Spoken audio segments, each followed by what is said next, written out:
आज हम आपको अकेले रहने की ताकत क्या होती है, इसको एक कहानी से बताने वाले हैं। कैसे आप अकेले रहकर भी सब कुछ हासिल कर सकते हो।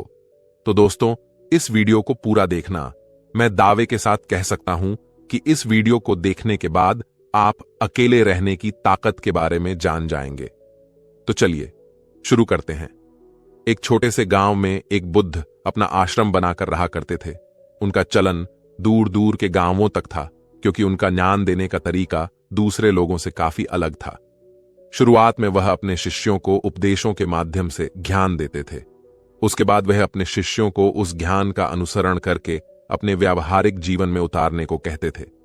दोस्तों, एक बार उस आश्रम में एक राजा अपने बेटे को लेकर पहुंचता है। राजा ने उस बुद्ध से प्रार्थना की और कहा कि आप मेरे बेटे को अपने आश्रम में रहने दें और उसे अपना शिष्य बनाकर अपने तरीके से उसे ज्ञान दें। बुद्ध ने मुस्कुराते हुए कहा कि आज से तुम्हारे बेटे की सारी जिम्मेदारी मेरे कंधों पर है। फिर राजा वहां से चला जाता है। बुद्ध उस राजा के बेटे को समझाते हुए कहते हैं कि यहां दूर दूर से गरीब और अमीर लोगों के बच्चे आते हैं, लेकिन अगर तुम अपने आप को दूसरों से महान समझोगे तो तुम ज्ञान ग्रहण नहीं कर पाओगे। अगर तुम्हें ज्ञान ग्रहण करना है तो तुम्हें दूसरों की तरह अपने आप को साधारण समझना होगा। यही ज्ञान ग्रहण करने की सबसे पहली सीढ़ी होती है। इतना कहने के बाद बुद्ध उस बच्चे को सारे शिष्यों से मिलाते हैं, लेकिन बच्चों ने राजा को जाते हुए देख लिया था। इसीलिए सभी बच्चे समझ गए थे कि यह बच्चा राजा का बेटा है।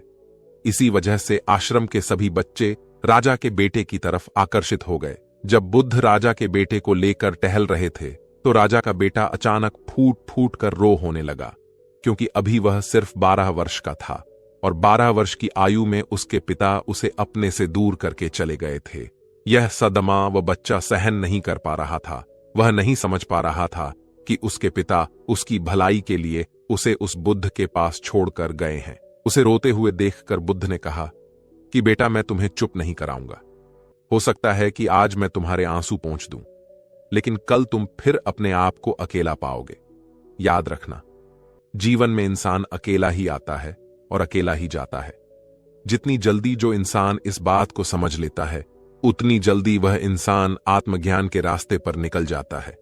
बुद्ध ने अपनी बात आगे बढ़ाते हुए कहा कि जो इंसान अकेला रहना सीख लेता है वही खुद से प्यार कर पाता है, और जो खुद से प्यार करना जानता है वह किसी के भी जाने का अफसोस नहीं करता, क्योंकि वह खुद से ही प्यार करता है। फिर बुद्ध उस लड़के से कहते हैं, धीरे धीरे तुम आश्रम के माहौल में ढल जाओगे। शुरुआत में तुम्हें समस्या आ सकती है, लेकिन कुछ दिन बाद तुम्हें यही जगह बहुत अच्छी लगने लगेगी। इतना कहते ही फिर बुद्ध उस शिष्य को अपने साथ लेकर आश्रम में वापस लौट आए। उस शिष्य को भी सांत्वना मिली, क्योंकि बुद्ध की आंखों में एक पूर्व शांति झलक रही थी। उसके बाद शाम होती है तो राजा का बेटा रात्रि का भोजन करने के लिए भोजन कक्ष में पहुंचा है, तो आसपास के सभी शिष्य उसके पास आने लगे। उन सभी को पता था कि यह राजा का बेटा है, और अगर हम इससे दोस्ती कर लेते हैं तो उससे हमारा बहुत फायदा होने वाला है। यही सोचकर आश्रम के ज्यादातर शिष्यों ने उसे घेर लिया था। बस कुछ बच्चे जो अकेले रहने का महत्व समझते थे, जो दिखावे में विश्वास नहीं करते थे, वह उस सम्राट के बेटे के पास जाने की बजाय अपना पूरा ध्यान खाने पर लगा रहे थे और एकांत में बैठकर अपना भोजन कर रहे थे। कुछ दिनों के बाद राजा के बेटे को आश्रम के ज्यादातर बच्चों के साथ दोस्ती हो गई। अब वह आश्रम में उन बच्चों के साथ घूमता और उन्हीं के साथ अपना ज्यादातर समय बिताता। आखिरकार वह राजा का बेटा था, सुख सुविधाओं में पला हुआ था। महल में उसके आसपास बहुत से दास और दासियां होते थे। आश्रम में आसपास अपने मित्रों से घिरे होना, वही दिनचर्या उसने इस आश्रम में भी अपना ली थी।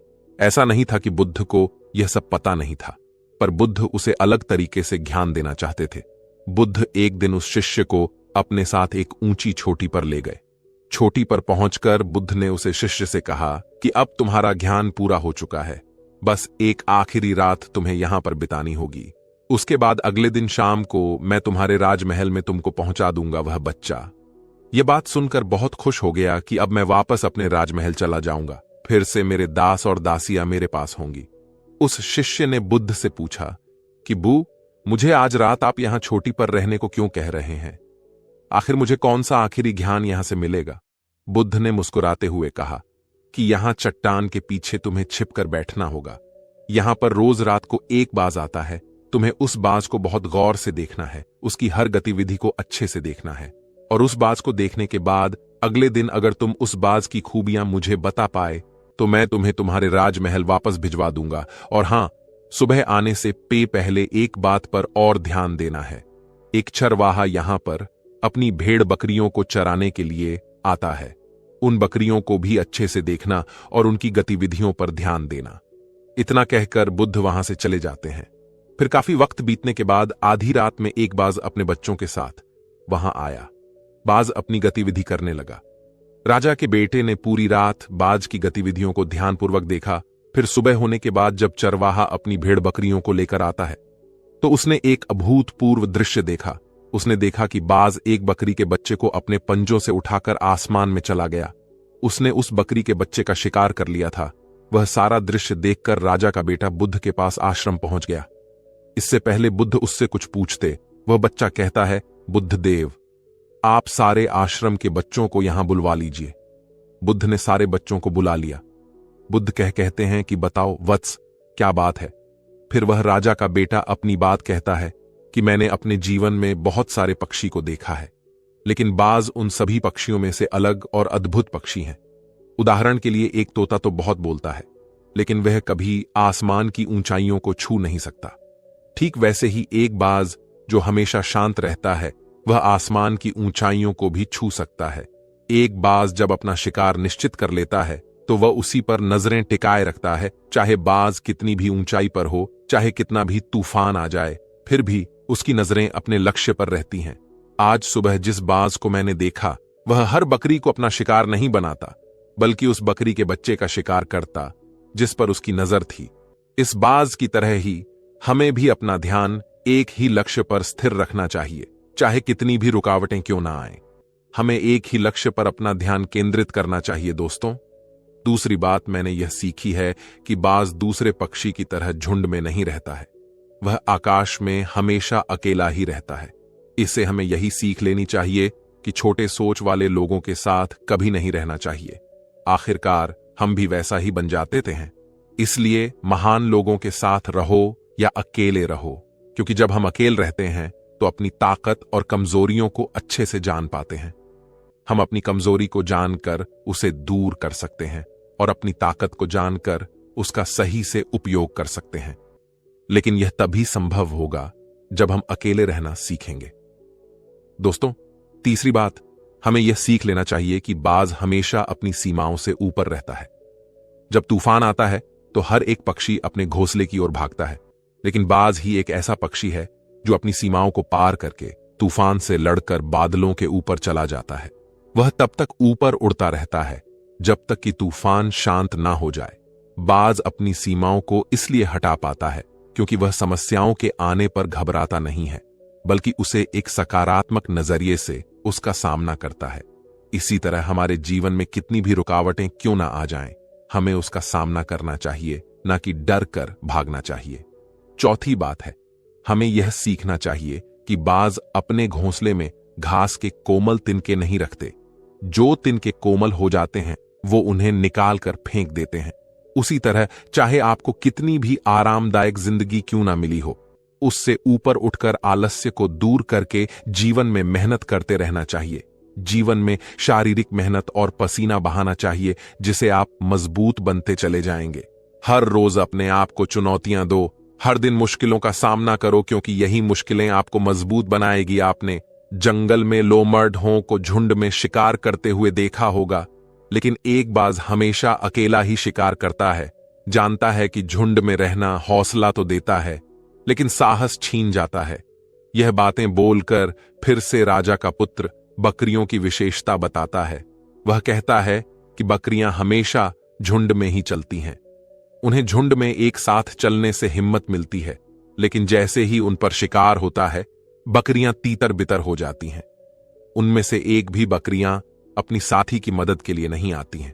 इससे हमें यह सीख मिलती है कि हमारे साथ चाहे कितने भी लोग हो, कि किसी पर यकीन मत करना। यकीन करना है तो सिर्फ अपने पर करो। क्योंकि बुरा समय आने पर बकरी की तरह लोग भी तीतर बितर हो जाएंगे और आपको पता भी नहीं चलेगा। इतना कहते ही राजा के पुत्र ने बुद्ध को प्रणाम किया और बोला, हे बुद्ध, अगर मेरे से कोई सीख बाकी रह गई हो तो कृपा करके आप बता दें। बुद्ध ने सभी बच्चों से कहा कि जो अभी इस बच्चे ने बताया यह सारी बातें सही हैं, लेकिन यह सारी खूबियां तभी आप में आएगी जब आप अकेले रहने का अभ्यास करेंगे। आपने देखा होगा कि बाज कभी भी दूसरे पक्षी की तरह झुंड में नहीं रहता।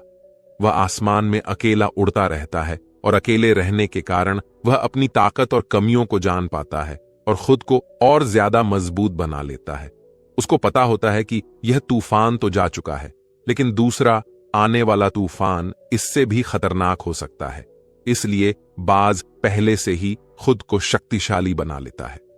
ठीक वैसे ही अगर आप भी दोस्तों से घिरे रहते हो तो आपको अपनी ताकत का पता नहीं चलेगा।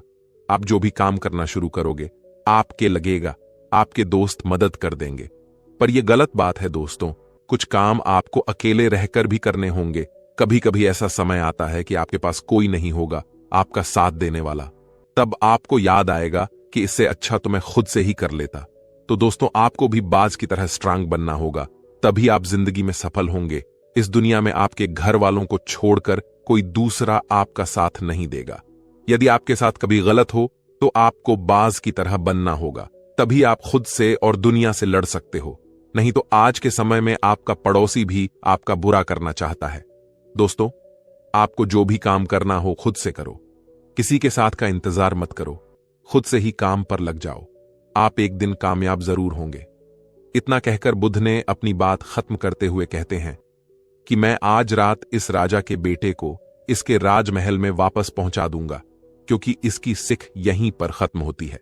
और यह कहकर बुद्ध राजा के बेटे को उसके राजमहल छोड़ आए। अकेलापन एक ऐसा शब्द जिससे सब घबराते हैं। अगर मैं कहूं कि आपको अकेले रहना है तो आप परेशान हो जाएंगे, क्योंकि हमें इसकी आदत नहीं है, ना ही हम ऐसा करना चाहते हैं। बदलते जमाने के साथ लोगों का रहन सहन तो बदल ही रहा है, साथ ही जीने का तरीका भी बदल रहा है।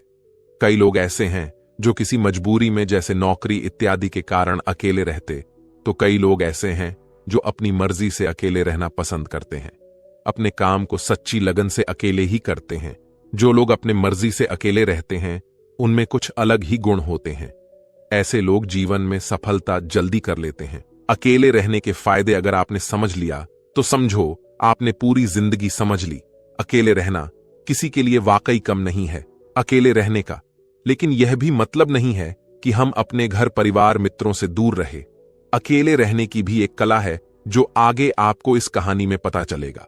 अकेले रहने का यह मतलब है एकांत में रहकर अपने काम को, अपने सम्मान को, अपने प्रतिष्ठा को, अपने अंदर झांकने की कला को, अपने उज्जवल भविष्य को आप कैसे आगे बढ़ा सकते हैं, उसके बारे में जानना। हम अकेले रहने के उन 7 अमूल्य गुणों के बारे में भी जानेंगे। हमारे चैनल को सब्सक्राइब कर लीजिए। मिलते हैं अगले पार्ट में।